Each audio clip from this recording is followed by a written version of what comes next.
major event happening down here at the fire station today in Douglas, and with me, Kevin Groom, head of Fire and Rescue. We've talked about building up to the event, but obviously poignant about well, you tell us about what was going on here today. Yes, very much so, Paul. As you're probably aware, tonight was the 30,000th sounding of the last post. That's played at 8 o'clock, 2000 hours at the Menin Gate in Belgium every night.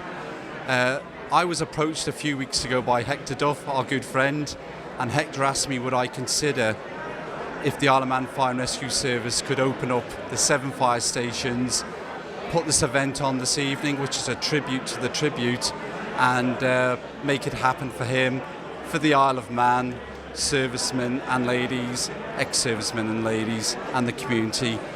I believe it's been a great success. It's been very well supported here this evening. Great turnout.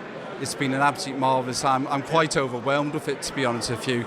And when I was doing the readings, I saw the faces of some of the ex-service people, and I could actually feel them reliving some of the moments, some of the stories they've been told. And for me, it was exactly the right thing for the Isle of Man to do, the Isle of Man Fire and Rescue Service to do.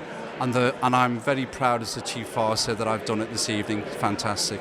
And as we said, you managed to get all the stations involved in this. Yes, as you could imagine, 7 buglers at 7 fire stations.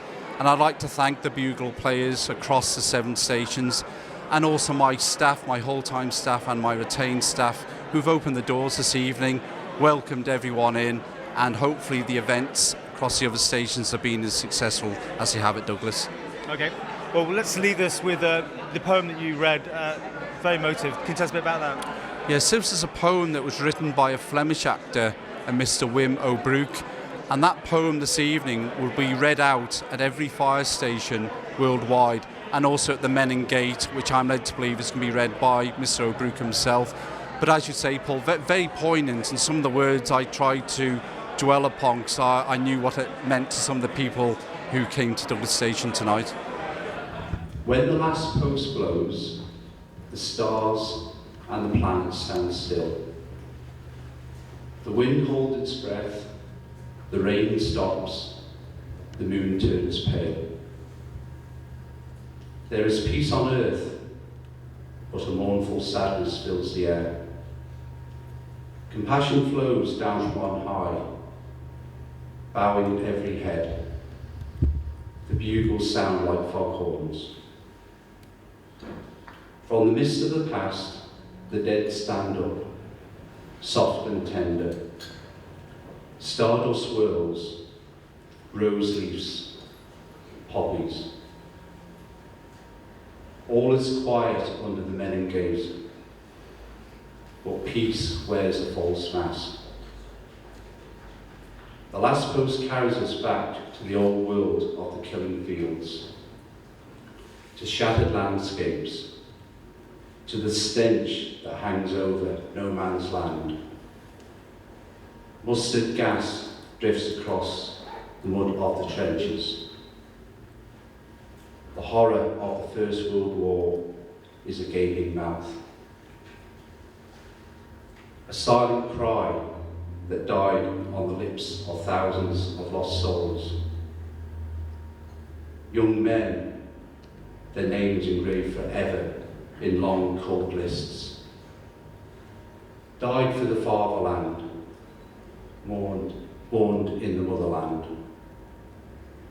Every evening, at the stroke of 8, the buglers blow their names back to life. A final salute to the fallen at the end of the day's labours. Then sounds a reveille, the awakening, the call to stand up and carry on. The eternal return, creation, ripening, death. Generations disappear, stories fade away. But the memory of what happened must never be lost. The last post does not just remember, it keeps hopes alive. It calls the city and the world to order.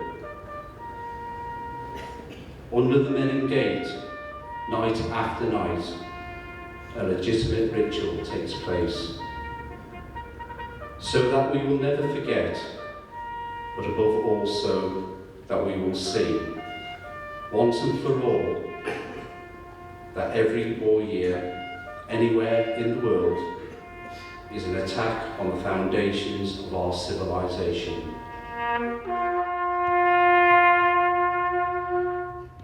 Come on.